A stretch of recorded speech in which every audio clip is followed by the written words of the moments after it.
देख लीजिए, हमने लिखा है यहाँ पर वापस वही अपनी लैंग्वेज,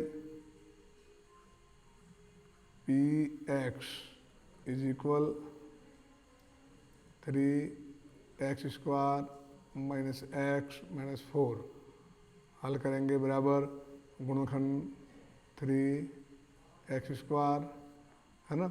अब इसके जो माइनस एक्स के टुकड़े करने अपने को, ठीक है ना, तो हमें लिखना पड़ेगा माइनस का 4x और प्लस के 3x माइनस 4, ध्यान से।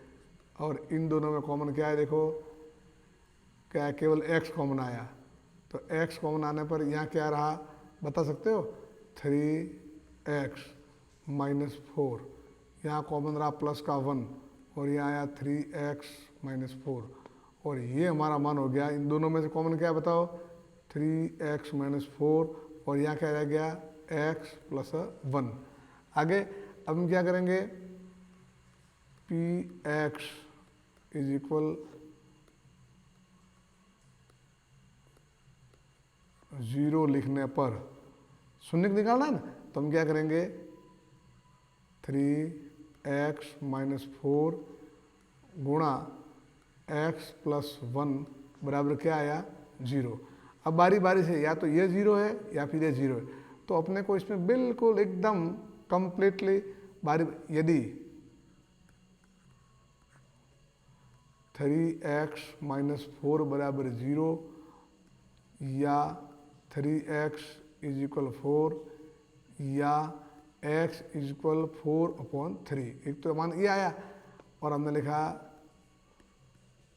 यदि x प्लस 1 बराबर 0 तो x बराबर क्या हुआ -1, तो लिखेंगे अतः शून्यक कितने आए, x बराबर कौन सा बताओ 4/3 कॉमा -1, और ये क्या आया है हमारा आंसर। शून्य तो आ गए।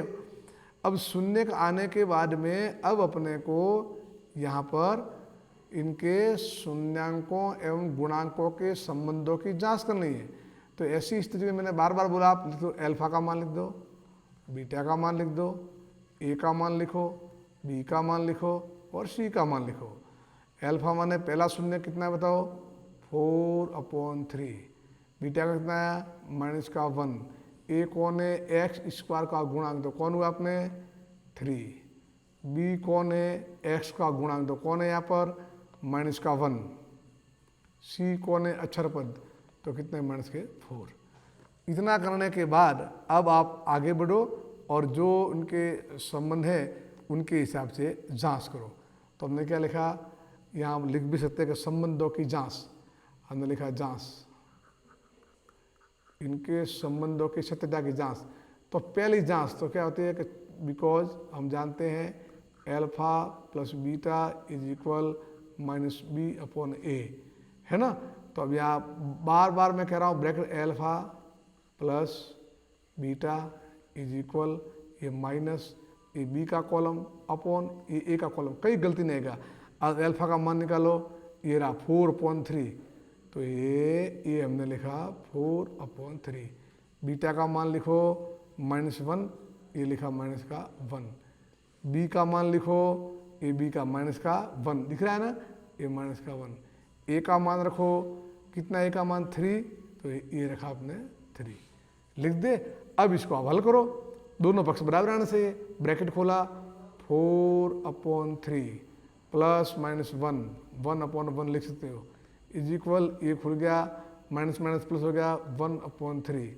अब इनका आप देख सकते हैं लघुत्तम कितना है, केवल इनका 3, तो 4 - 3 बराबर 1/3, 4 - 3 1/3 इज इक्वल 1/3।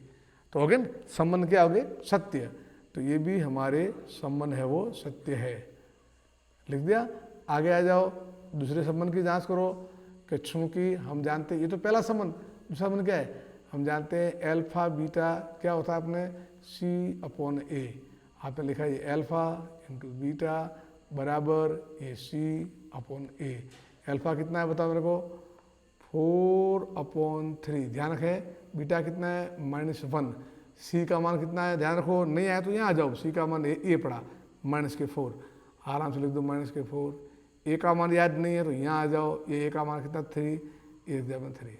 अब दोनों पक्ष बराबर आना चाहिए, ये गुणा करेंगे तो प्लस माइनस -4/3, ये भी क्या आया -4/3।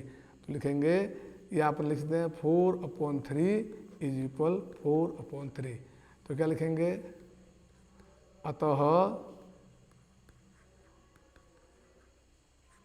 संबंध है वो कैसे है, सत्य है। ठीक है, इस तरह से अपने को करने हैं।